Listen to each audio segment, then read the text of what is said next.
निर्भीड निष्पक्ष वृत्तांकनाचा बुलंद आवाज राजसत्ता न्यूज।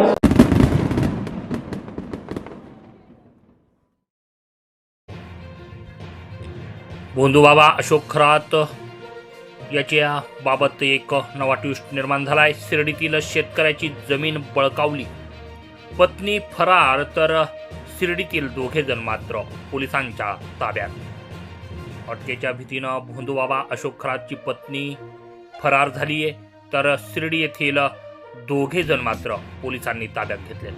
ही धडाकेबाज कारवाई शिर्डी पोलिसांनी केली आहे। शिर्डीत भोंदूबाबा अशोक खरातनं शेतकऱ्यांची कोट्यावधीची जमीन जी आहे ती बेकायदेशीर रीतीनं तसेच सावकारकीतून हडपल्याचा धक्कादायक प्रकार आता समोर आलाय। शिर्डी पोलिसांनी या प्रकरणी खरात याच्यासह 5 जणांवर गुन्हा दाखल केला असून दोघांना अटक देखील केली आहे। शिर्डी परिसरात एका शेतकऱ्याची कोट्यावधींची जमीन फसवणूक आणि बेकायदेशीर सावकारकीच्या माध्यमातून बळकावली असल्याचा धक्कादायक प्रकार आता समोर येतोय। या प्रकरणात भोंदूबाबा मुख्य आरोपी अशोक खरात याच्यासह त्याची पत्नी जी आहे कल्पना खरात आणि इतर 3 जणांवर हा गुन्हा दाखल करण्यात आलाय। या प्रकरणानं संपूर्ण शिर्डी परिसर मात्र खडबडून जागा झालाय। शिर्डी पोलीस ठाण्यात दाखल गुन्ह्यानुसार आरोपींनी रावसाहेब गोंदकर या सामान्य शेतकऱ्याला सावकारकीच्या जाळ्यात अडकवत त्याची जमीन हडप केल्याचा आरोप आहे। आर्थिक अडचणीत सापडलेल्या शेतकऱ्याचा गैरफायदा घेत योजनाबद्ध पद्धतीनं ही फसवणूक करण्यात आल्याचं प्राथमिक तपासामध्ये समोर येत आहे। या दरम्यान 2 जणांना अटक करण्यात आली आहे। या प्रकरणात आरोपी अरविंद बावके आणि किरण सोनवणे यांना शिर्डी पोलिसांनी बेड्या ठोकल्यात। तसेच अशोक तांबे या आरोपीचा देखील शोध सध्या सुरू आहे। अटकेत असलेल्या दोघांना मंगळवारी राहता न्यायालयासमोर हजर करण्यात आले। न्यायालयाने दोघांना देखील 3 दिवसांची पोलीस कोठडी सुनावली आहे। या कोठडीत पोलिसांकडून अधिक चौकशी करून प्रकरणातील इतर धागेदोरे उलगडण्याचा प्रयत्न केला जाणार आहे। मुख्य आरोपी अशोक खरात हा आधीपासूनच दुसऱ्या गुन्ह्यात नाशिक पोलिसांच्या ताब्यात आहे। न्यायालयाची परवानगी मिळाल्यानंतर त्यालाही प्रकरणात ताब्यात घेण्यात येणार असल्याचं पोलिसांनी स्पष्ट केलंय। तसेच त्याची पत्नी कल्पना खरात हिला देखील अटक करण्यासाठी तपास यंत्रणांनी नाशिक येथील तृप्तवाला बंगल्यावर धडक दिली आहे। पण खरातची पत्नी तिथून मिळून आलेली नाही, ती पसार झालेली आहे। त्यामुळे पोलिसांनी सध्या खरात याचा मुलगा हर्षवर्धन खरात याला चौकशीसाठी ताब्यात घेतलं होतं। अप्पर पोलीस अधीक्षक सोमनाथ वागचौरे यांनी दिलेल्या माहितीनुसार फसवणूक आणि सावकारकी कायद्याअंतर्गत यावेळी गुन्हा दाखल करण्यात आला आहे। या प्रकरणाचा तपास सखोलपणे सुरू आहे।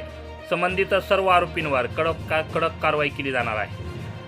दरम्यान या संपूर्ण प्रकारामुळे शिर्डी परिसर बेकायदेशीर सावकारकी आणि जमिनी व्यवहारांवर पुन्हा एकदा प्रश्नचिन्ह उपस्थित झाले आहे।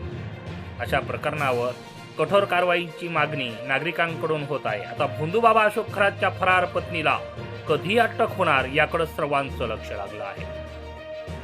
दरम्यान या दोघांच्या पोलीस कस्टडी रिमांड देण्यात आला आहे। 2 आरोपी जे आहेत अरविंद बावके आणि किरण सोनवणे यांना पोलीस कोठडी 3 दिवसांची सुनावण्यात आली आहे, तर एक आरोपी सध्या फरार आहे। याबद्दल अधिकची माहिती सोमनाथ वागचौरे ॲडिशनल SP यांनी दिली आहे।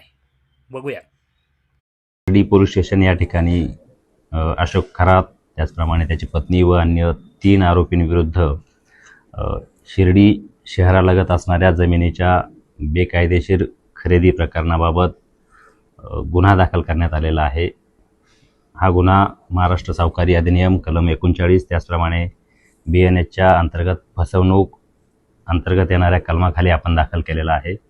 यामध्ये 2 आरोपींना अटक देखील करण्यात आलेली आहे। त्या दोघांनाही आज रोजी कोर्टापुढे हजर केलेलं आहे। त्यांची 3 दिवसांची पोलीस कोठडी देखील मंजूर झालेली आहे आणि या गुन्ह्याचा जो काही सविस्तर तपास आहे तो शिर्डी पोलीस स्टेशन या ठिकाणी सुरू आहे। यामध्ये जे काही पैशांचे व्यवहार झालेले आहेत ते यातील जो तक्रारदार आहे त्याला सावकारकीच्या नात्यानं दिले होते। एक मोठा व्याजदरानं हे पैसे दिलेले होते आणि त्याच्या बदल्यात ही जमिनीची खरेदी करून घेतलेली आहे, अशा तऱ्हेचा हा गुन्हा आहे। शिर्डी पोलीस स्टेशन या ठिकाणी या गुन्ह्याचा बारकाईनं तपास सुरू आहे. एकूण यामध्ये कॅप्टन अशोक खरात आणि त्याची पत्नी आणि अन्य 3 आरोपी आहेत. दोघांना आपण अटक केलेली आहे. त्यामध्ये जे मुख्य आरोपी आहेत, ज्याच्या नावानं ही खरेदी घेण्यात आलेली आहे, त्यांना